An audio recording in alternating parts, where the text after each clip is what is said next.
네, 우리 계속해서 성경의 생활 풍습 이야기, 옷에 대한 이야기를 계속하고 있습니다. 지난번에는 우리가 채색옷에 대해서 함께 묵상을 했어요. 채색옷이라는 것이 우리가 알고 있는 대로 화려한 색깔이 많이 들어간 그런 겉옷이 아니라 원래는 속에 입는 옷, 속옷이라는 그런 얘기를 했습니다. 뭐 그렇다고 우리가 입는 뭐 러닝 팬티 이런 속옷이 아니라 밖에 나갈 때 편안하게 입을 수 있는 옷의 개념, 외출할 때도 입고 다니고 일할 때도 입고 다니는 그런 옷이 그 유대인들의 속옷이라고 얘기를 했죠. 이런 속옷을 독특하게 더 길고 멋있게 만들면 그게 채색옷이 되는데 아무나 못 입는 옷이 되는 거예요. 왕족이나 뭐 공주나 아래 귀족들만, 특별한 사람만 입는 채색옷이 됩니다. 요셉이 그런 채색옷을 입고 눈에 띄는 인생을 살았다라는 말씀을 드렸죠. 자, 오늘은 겉옷에 대해서 우리가 한번 같이 알아보도록 하겠습니다.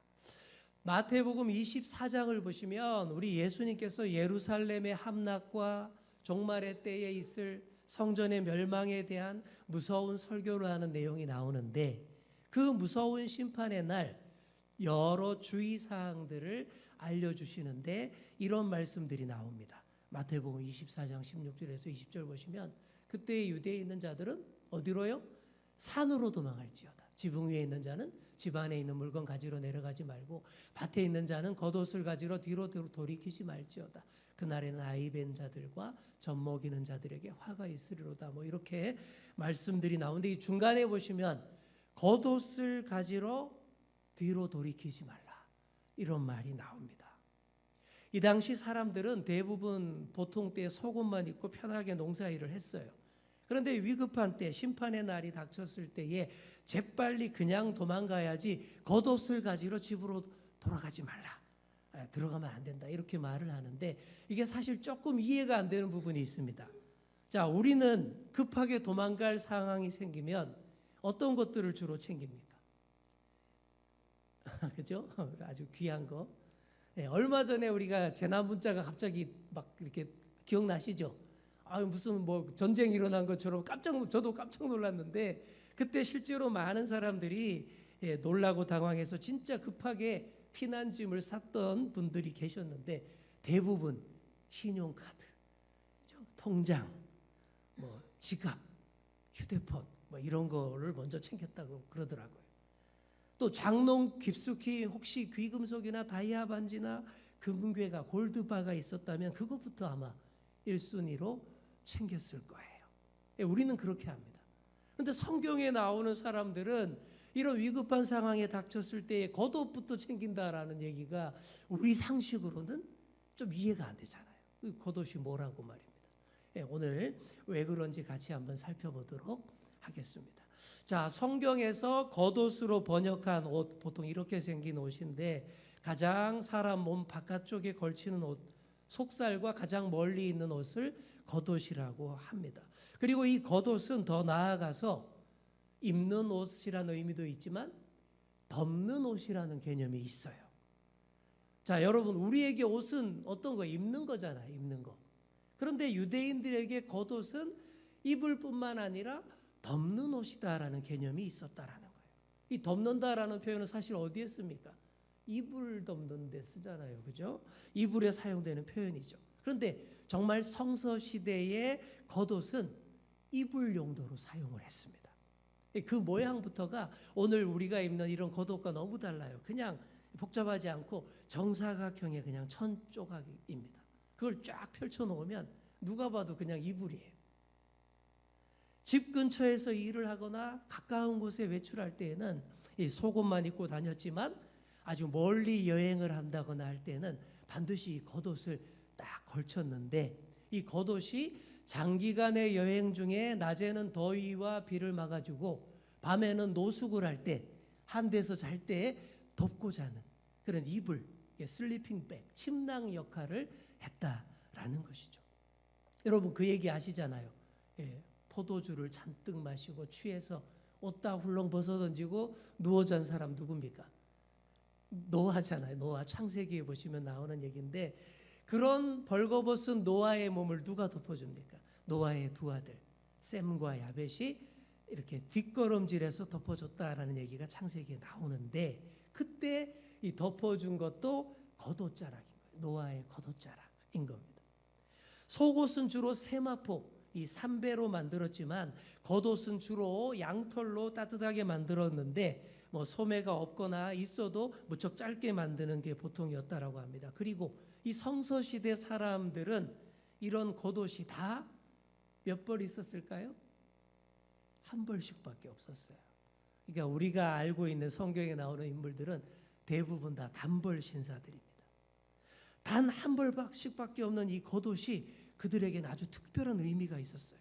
일단 이 겉옷이라는 것은 그 사람의 신분과 권위를 나타내는 상징이었습니다. 이게 성인이 될 때 새로 이 겉옷을 딱 쥐어 입히면 그 옷이 그 사람 자체가 되는 거예요. 그 사람을 나타내는 그 자체가 되는 것입니다. 그래서 엘리야 선지자가 자기 후계자 누구죠? 엘리사에게 뭘 딱 하나 남겨준 게 뭐냐 하면 자기 겉옷이에요. 엘리야의 겉옷을 엘리사에게 넘겨줬어요. 엘리야가 불병거타고 하늘로 승천하잖아요. 바로 그 직전에 겉옷을 주고 올라갔습니다. 왜 겉옷을 줬을까요? 불병거가 너무 뜨거워 더워서? 그런 거 아니라는 거예요. 엘리야의 겉옷에 엘리야 선지자의 모든 권위와 영감이 다 거기 들어 있었기 때문에, 그 겉옷 자체가 엘리야를 상징하는 그런 물건이었기 때문인 것이죠. 그래서 갑절의 영감을 달라고 요구한 엘리사에게 겉옷을 딱 이렇게 준 겁니다. 그리고 이 겉옷을 가지고 엘리사가 첫 번째 기적을 행합니다. 요단강을 건너가는데 이 스승님이 물려준 그 겉옷자락을 돌돌 말아서 강물을 이리저리 막 치니까 강물이 갈라져서 요단을 건넜다라는 기사가 나오잖아요. 이게 엘리사가 행한 첫 번째 기적이었습니다. 바울 서신에도 이와 비슷한 얘기가 나와요. 바울이 말년에 다시 감옥에 갇혔습니다.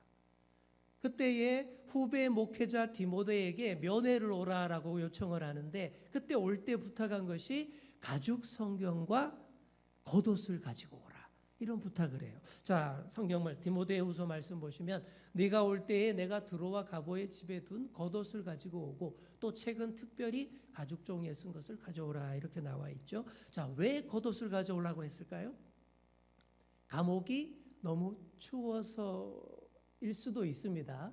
물론 그것도 이유가 되겠지만 많은 신학자들은 이렇게 해석을 합니다. 그 겉옷으로 디모데에게 딱 덮어주려고, 디모데에게 그 겉옷자락을 덮어주면서 이제 인수인계 하려고 했다, 그런 해석을 합니다. 그때 사도 바울은 자신의 사역과 살 날이 얼마 남지 않았음을 직감하고 있었어요. 이 때가 다 된 거예요. 바울이 죽을 때가 다 된 거예요. 네로 황제 치하에서 순교당할 시기가 지금 바로 코앞에 왔다라는 걸 알았습니다. 그래서 디모데로 오라 그런 거예요. 자기의 겉옷을 들고 오라 그랬습니다. 그리고는 자신의 뒤를 잇는 사도 이방인의 선지자로 세우려고 했던 것이죠. 자신의 겉옷을 가져오게 해서 디모데에게 딱 입혀주고 주의 종으로서의 권위를 입혀주겠다라는 것이죠. 그래서 요즘도 목사 안수식 할 때 그런 순서가 꼭 있습니다.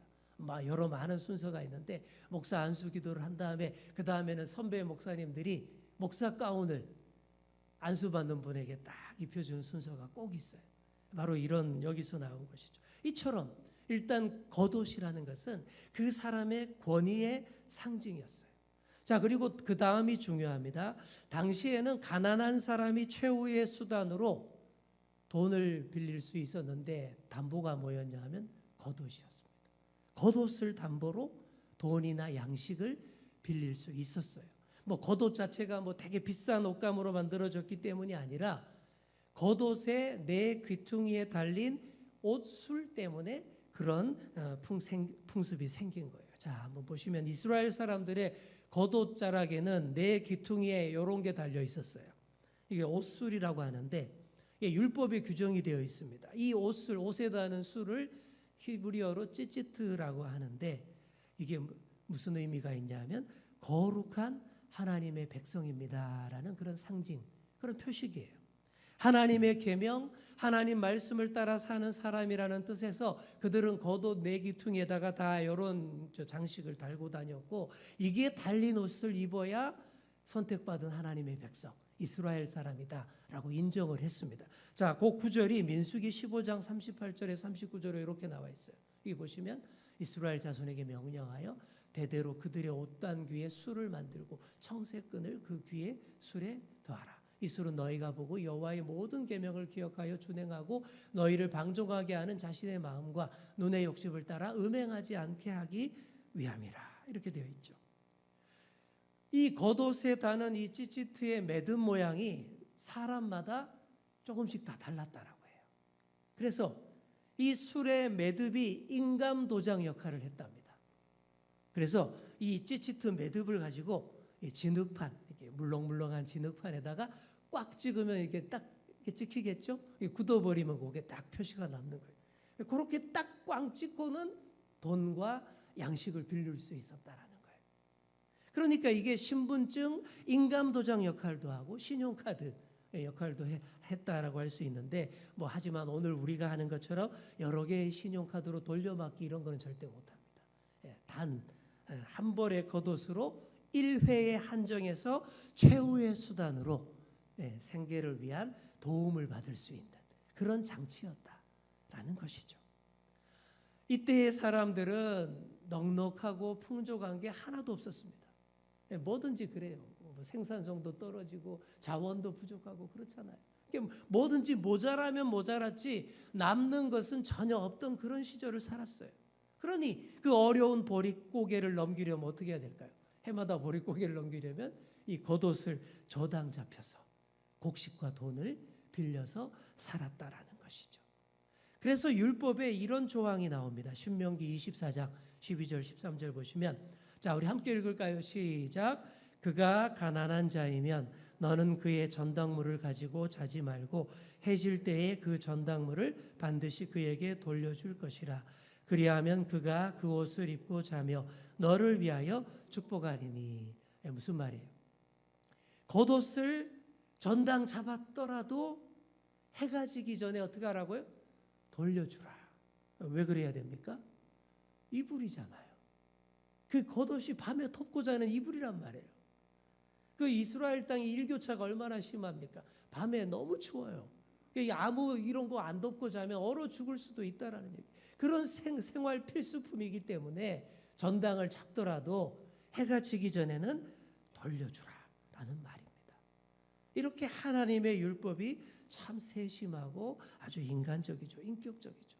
이런 율법 정신에 따라서 사람이 사람에게 사람답게 대할 줄 알아야 됩니다.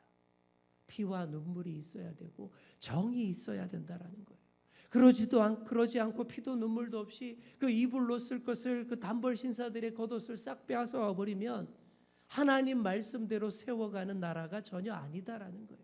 이스라엘이 그런 각박한 사회, 정도 피도 눈물도 없는 사회가 되었을 때에 바로 그때에 나라가 망했습니다.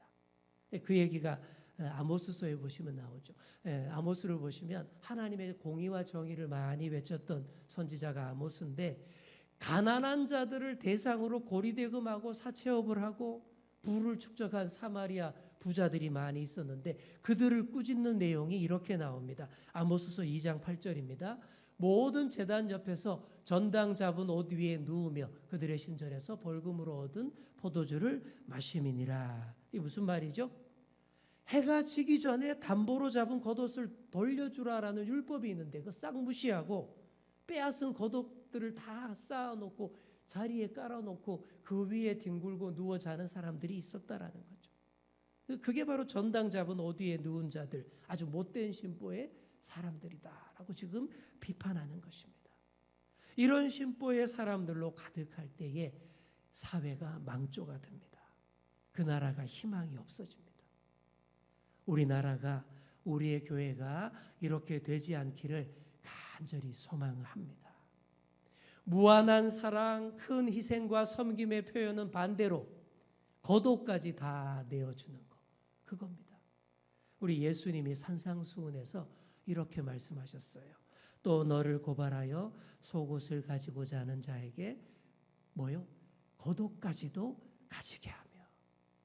위기의 때에 최후의 수단으로 사용할 수 있는 소중한 것이 겉옷이라고 했는데 이런 겉옷의 가치를 생각할 때 속옷뿐 아니라 겉옷까지 다 내어준다라는 것은 정말 대단한 사랑의 표현, 희생, 섬김의 표현인 것입니다.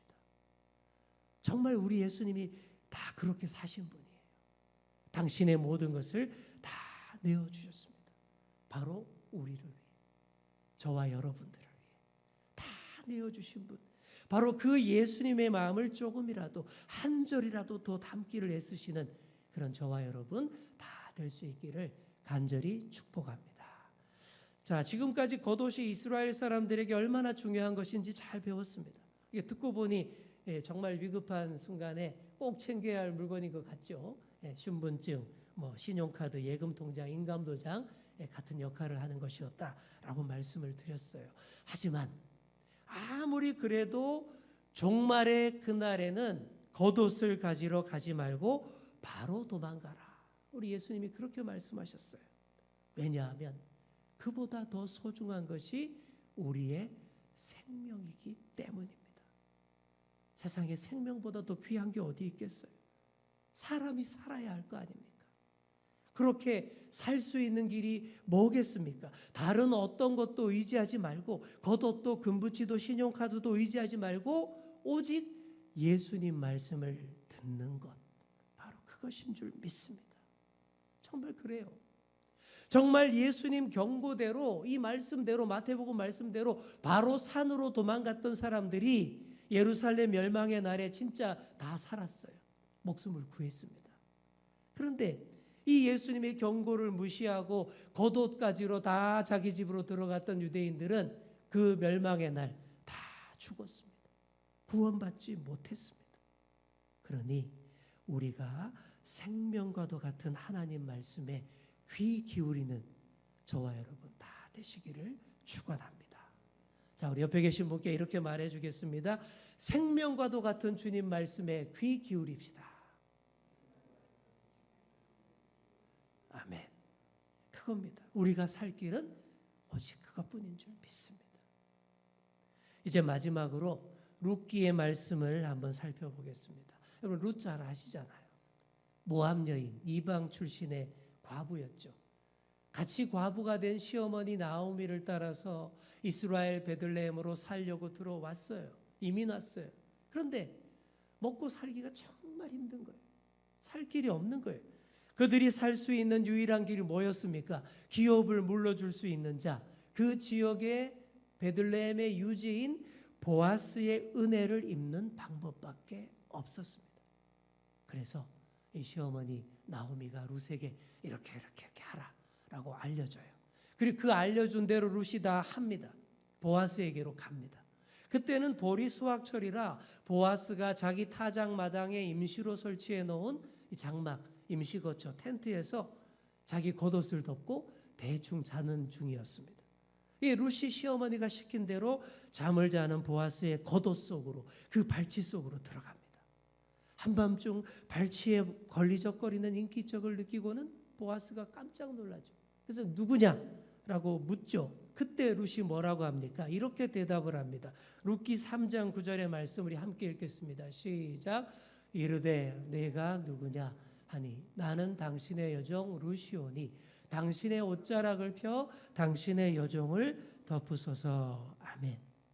자, 여기 옷자락으로 덮는다라는 표현이 나오죠. 이 그림에도 보시면 잘 그렸죠. 이 보아스의 겉옷자락을 딱 이렇게 씩 빼가지고 자기 몸에 싹 덮고 있지 않습니까? 자, 옷자락으로 덮는다라는 표현, 겉옷과 관련된 독특한 표현입니다. 남자의 펼쳐진 겉옷 속으로 여인이 들어온다라는 말은 그 남자의 보호 아래에 들어온다라는 그런 뜻이었어요. 즉 보아스와 결혼하기를 간구하는 룻의 완곡한 그런 표현인 것입니다. 그리고 이 옷자락을 히브리어로 카나프라고 합니다. 그런데 이 카나프라는 단어에는 날개라는 뜻도 있어요. 옷자락, 날개 다 똑같은 단어 카나프를 씁니다. 구약 성경에서 이 카나프는 어미새가 새끼 새를 자기 날개 아래에 품고 보호할 때 사용하는 그런 단어입니다. 그래서 이 단어는 하나님의 적극적인 보호와 위로하시는 은혜를 상징하는 거예요. 그러니 룻이 보아스에게 하는 말이 아주 영적으로 아름답습니다. 아, 보아스님, 내가 저 멀리 이방신을 섬기는 모압 땅에서 전능하신 하나님의 날개 그늘 아래 보호받으려고 왔습니다. 이런 나를 불쌍히 여겨주시고 당신의 날개 아래, 당신의 옷자락으로 덮어 보호해 주세요. 바로 이런 얘기입니다. 이게 얼마나 품이 있고 얼마나 수준이 있습니까? 정말 사랑스럽고 매력적인 여성 아닙니까? 이런 말을 들은 보아스의 마음이 어땠을까요? 왜 다른 사심이 안 들어가요? 유혹, 잘못된 생각, 이런 오해 전혀 하지 않습니다. 보아스의 마음에 영적 감동이 물밀듯이 밀려옵니다. 룻의 의도를 정확하게 파악하고 그를 지켜주기로 합니다.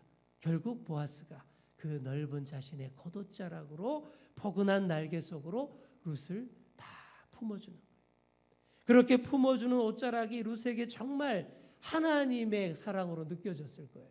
하나님의 날개로 느껴졌을 것입니다.